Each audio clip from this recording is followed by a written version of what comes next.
नमस्कार बच्चों, जय हिंद। कैसे हो? तो आज अपने शुरू कर रहे हैं जो कक्षा 12 की ज्योग्राफी है, उसका पहला जो चैप्टर है उसमें मैं ऑप्शनल क्वेश्चन लेके आया हूँ आपके लिए, क्योंकि लेसन तो पूरा हो गया अपना।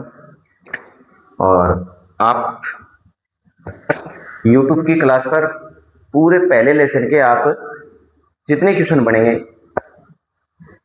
लगभग 50 या 100 के आसपास क्वेश्चन बनेंगे, तो वो सारे क्वेश्चन मैं आपको कराऊंगा। तो शुरू करते हैं क्लास। ठीक है, सभी का हमारी यूट्यूब क्लास में आपका स्वागत है। और पहला क्वेश्चन देखो क्या है। पहला क्वेश्चन है कि भूगोल की वह शाखा जिसमें मानवीय और वातावरण के पारस्परिक संबंधों का अध्ययन किया जाता है, यानी भूगोल की कौन सी शाखा है जिसके अंदर मानवीय क्रियाएं आ गई, वातावरण आ गया और पारस्परिक संबंध आ गए, उन सभी का अध्ययन किया जाता है। क्या भौतिक भूगोल में किया जाता है, क्या राजनीतिक भूगोल में किया जाता है, क्या मानव भूगोल में किया जाता है, क्या संसाधन भूगोल में किया जाता है। देखो, भौतिक भूगोल में तो प्रकृति से निर्मित तत्वों का अध्ययन किया जाता है। किसका? से प्रकृति से निर्मित। इसमें तो प्रकृति से निर्मित तत्व आएंगे। तो अगर आपसे पूछे कि प्रकृति से निर्मित तत्वों का अध्ययन किसमें किया जाता है, तो उत्तर आएगा भौतिक भूगोल। ठीक है। राजनीतिक भूगोल की बात करें तो राजनीतिक भूगोल के अंदर क्या है, इसके दो क्षेत्र है। एक तो है सैन्य भूगोल, ठीक है, सैन्य भूगोल, और एक है आपका निर्वाचन भूगोल। क्या है? निर्वाचन भूगोल। तो अगर आपसे प्रश्न पूछे कि राजनीतिक भूगोल के दो उपक्षेत्र बताइए, तो आपका सैन्य भूगोल और निर्वाचन भूगोल आ जाएगा। ठीक है। उसके बाद संसाधन भूगोल पूछे आपसे। संसाधन भूगोल में हम कृषि है, उद्योग है, आपका विपणन है, पर्यटन है, इन सभी का क्या करते हैं? अध्ययन करते हैं। अब आता है इसका उत्तर क्या है? मानव भूगोल है। इसका उत्तर क्या है? मानव भूगोल। मानव भूगोल के अंदर मनुष्य द्वारा निर्मित जो तत्व होते हैं, घर, नगर, गांव, खेत, आपका पतन, सड़क, इन सभी तत्वों का अध्ययन किसमें करते हैं? मानव भूगोल में करते हैं। तो मानव की वह शाखा जिसमें मानवीय क्रियाओं का अध्ययन वातावरण के पार्श्विक संबंधों के साथ किया जाता है, तो उत्तर क्या आ जाएगा? मानव भूगोल में किया जाएगा। समझ में आ गया? ठीक है, नेक्स्ट प्रश्न देखो। एक अध्ययन क्षेत्र के रूप में भूगोल की विशेषताएं। तो देख, संकलनात्मक, अनुभाविक, व्यवहारिक और उपयुक्त सभी, तीनों ही आ जाएगी। तीनों विशेषताएं इसकी है।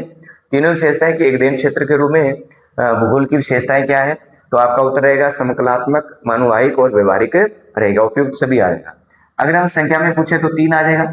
संख्या में क्या आ जाएगा? 3 आ जाएगा। ओके। फिर भूगोल की पहुंच, खालिस्तान है तो भूगोल की पहुंच क्या? क्या सीमित है, क्या क्या व्यापक है, क्या क्या संकीर्ण है, क्या इनमें से कोई नहीं। तो भूगोल की पहुंच कैसी है भाई? व्यापक है। क्या है? व्यापक। या हम कह सकते हैं विस्तृत। क्या कह सकते हैं? विस्तृत है। ठीक है। क्या है? विस्तृत है। ओके, ठीक है सर, तीनों क्वेश्चन समझ में आ गए। उसके बाद देखो, नेक्स्ट क्वेश्चन है अपना कि किसी घटना का भौगोलिक अध्ययन कब किया जा सकता है, यानी कोई भी घटना है उसका भौगोलिक अध्ययन कब किया जा सकता है? क्या जब वह केवल स्थान से संबंधित हो, क्या जब वह केवल समय से संबंधित हो, क्या जब वह स्थान एवं समय के साथ परिवर्तनशील हो, उपयुक्त सभी। तो इसका उत्तर क्या रहेगा बताओ? इसका उत्तर रहेगा जब जब वह स्थान और समय के साथ क्या हो? परिवर्तनशील हो, तो उस घटना का हम भौगोलिक अध्ययन कर सकते हैं। ओके, नेक्स्ट प्रश्न देखो। भूगोल के अध्ययन में मुख्य आधार क्या है? भूगोल में के अध्ययन में मुख्य आधार क्या है? दिशा और दूरी, दिन और रात, स्थान और काल, पर्वत और मैदान। तो इसका उत्तर क्या आ जाएगा? स्थान और काल आ जाएगा। क्या आ जाएगा? स्थान और काल आ जाएगा। उसके बाद है भूगोल के अध्ययन में किन दो संदर्भों को मुख्य माना गया है? ऐसे कौन से दो संदर्भ है जिनको मुख्य माना गया है?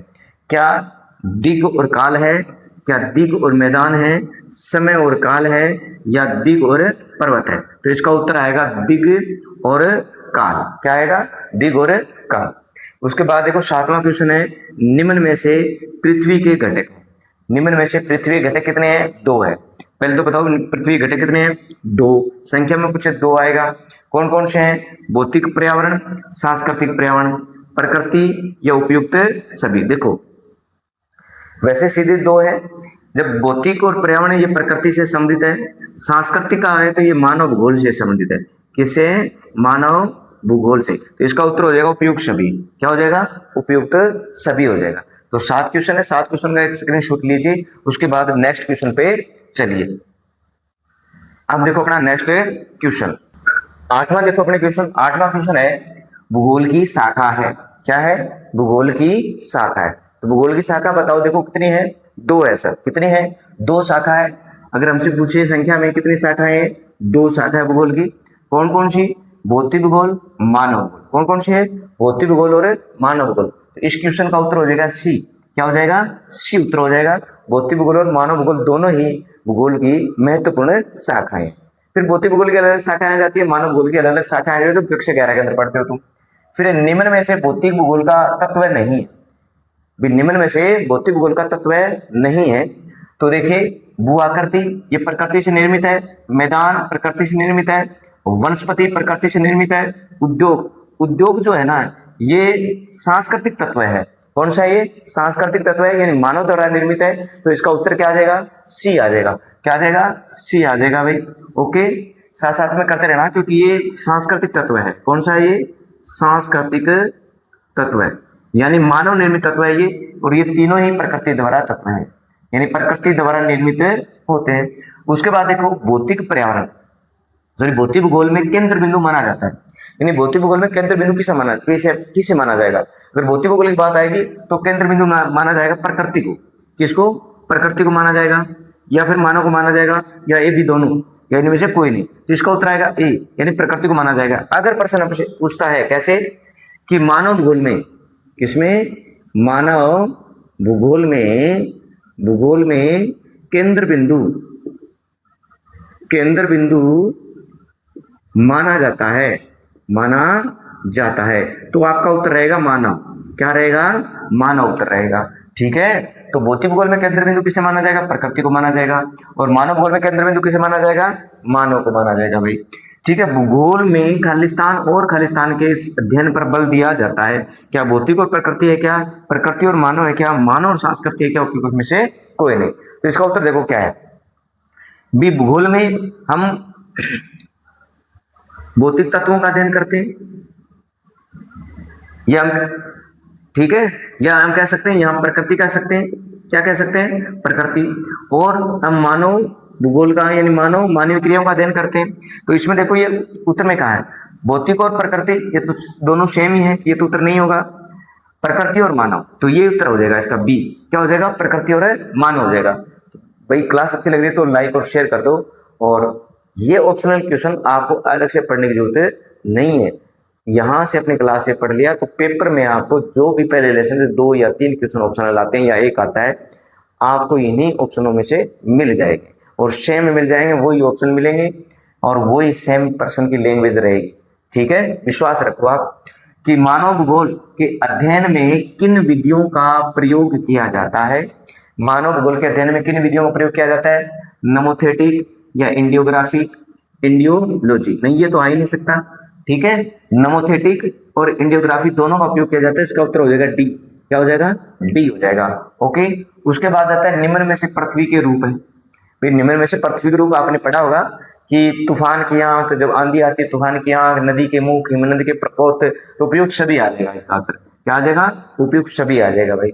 उसके बाद है जर्मन भूगोलवेत्ता राज्य का वर्णन किस रूप में करते हैं? भाई जर्मनी के भूगोलवेत्ता है वो राज्य का वर्णन किस रूप में करते हैं? भाई जीवों के रूप में? क्या नहीं, जीवों के रूप में नहीं करते। जीवों के रूप में तो क्या होता है कि आपके गांव और प्रदेशों का वर्णन किया जाता है। इसमें तो क्या आएगा? गांव और प्रदेशों का वर्णन आएगा। गांव और प्रदेशों का वर्णन। अगर गांव और प्रदेशों का वर्णन पूछे ना मैं किस रूप में किया जाता है, तो जीवों के रूप में किया जाता है। मृत जीवों के रूप में ना जी, जीवित जीवों के रूप में, ये इसका उत्तर हो जाएगा सी। यानी जीवित जीवों के रूप में है वो जर्मन भूगोलवेत्ता है, वो राज्य का वर्णन करते हैं। राज्य का देश भी आ सकता है। क्या आ सकता है? देश। ठीक है, आगे देखो ये परिभाषा है कि मानव भूगोल मानव समाजों और धरातल के बीच संबंधों का संश्लेषित अध्ययन क्या कहलाता है? ये परिभाषा किसने दी है? तो ये परिभाषा दी है जी रेड चलने। क्या दी है? रेड चलने। इनकी परिभाषा भी मैं कराऊंगा, इनकी भी कराऊंगा और इनकी भी कराऊंगा। उसके बाद एंथ्रोपोजियोग्राफी नामक पुस्तक है, कि लेखक कौन है? तो देखो ब्लास ने तो मानव भूगोल के अपने भौतिक पर्यावरण और इसमें इन्होंने मानव पर्यावरण लिखा है और टेलीग्राफ है नहीं, तो रेड जेल आ जाएगा। इसका क्या उत्तर आ जाएगा? रेड जेल आ जाएगा। ठीक है, एक बार इसका स्क्रीनशॉट लीजिए, उसके बाद 17वें क्वेश्चन पे चलते हैं। अब देखो 17वां क्वेश्चन।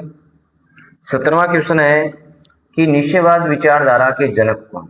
निश्चयवाद विचारधारा के जनक कौन है? तो इसका सीधा सीधा उत्तर आ जाएगा रेड जेल है भाई। निश्चयवाद विचारधारा किसने दी? रेड जेल ने।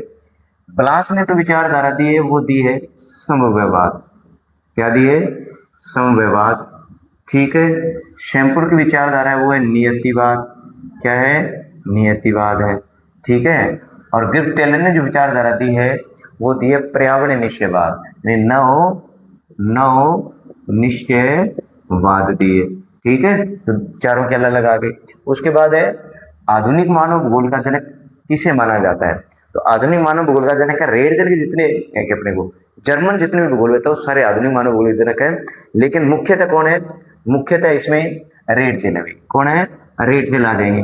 तो रेड जेल आधुनिक मानव भूगोल के जनक है। ब्लास जो है वो है समव्ययवाद के जनक, समव्ययवाद के जनक है।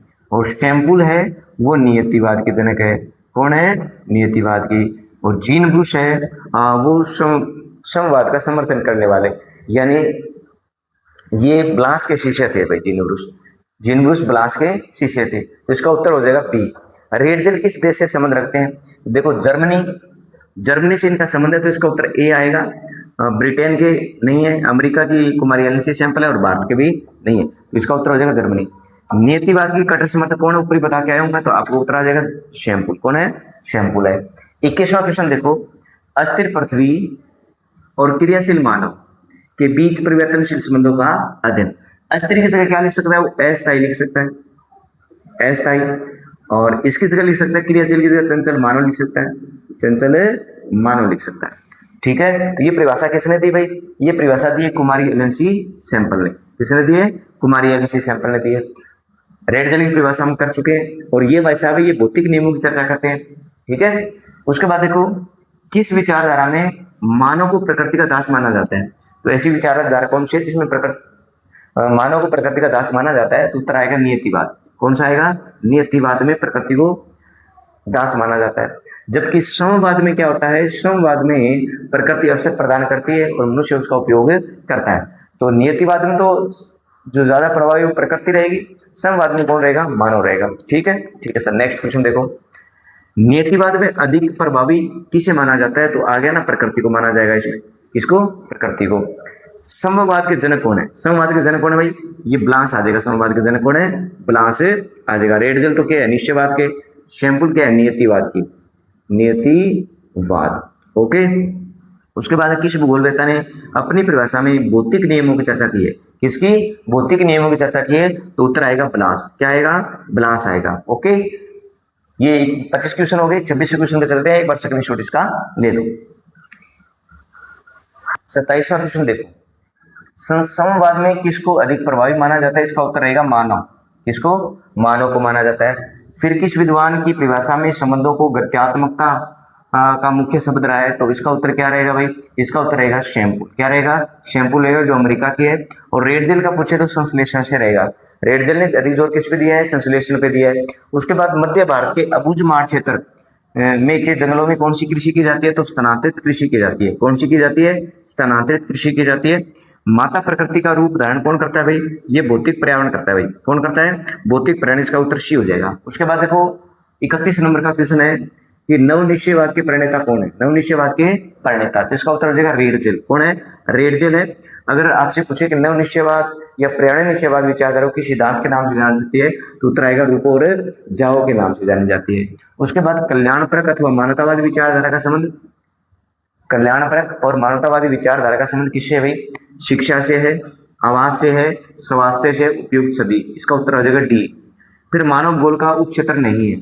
मानव भूगोल का क्षेत्र उपक्षेत्र नहीं है। देखो आप कि सामाजिक, नगरीय और आर्थिक, ये तो है। नगरीय भूगोल, जनसंख्या भूगोल, ये भी है।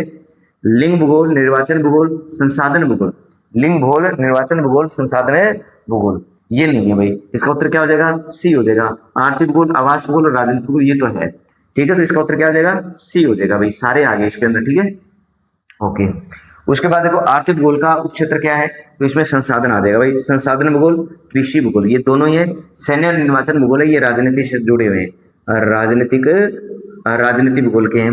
शिक्षा भूगोल आपका, ये आपका शिक्षा भूगोल आ जाएगा आपका किसमें भी, ये आ जाएगा सामाजिक भूगोल में, ये आपका सामाजिक भूगोल का है, सामाजिक भूगोल। और लिंग और जो ऐतिहासिक भूगोल है ये भी आपके किसमें आ जाएंगे, ये भी सामाजिक से है भाई, ये भी सामाजिक भूगोल के हैं। ठीक है, 34 क्वेश्चन हो गए।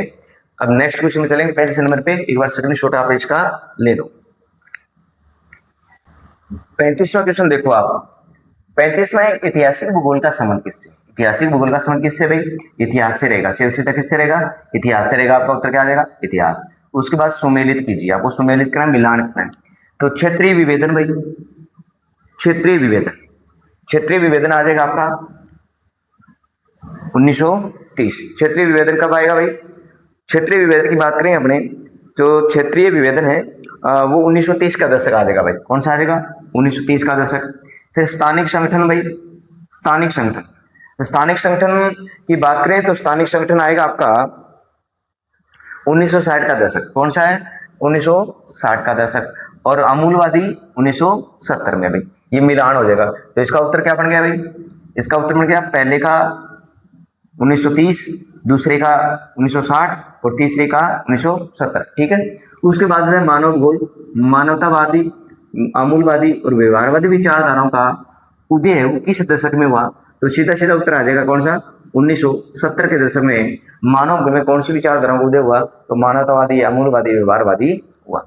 उसके बाद मानव भूगोल के प्रमुख उपागम है अन्वेषण और विवरण, प्रादेशिक और विश्लेषण दोनों ही है।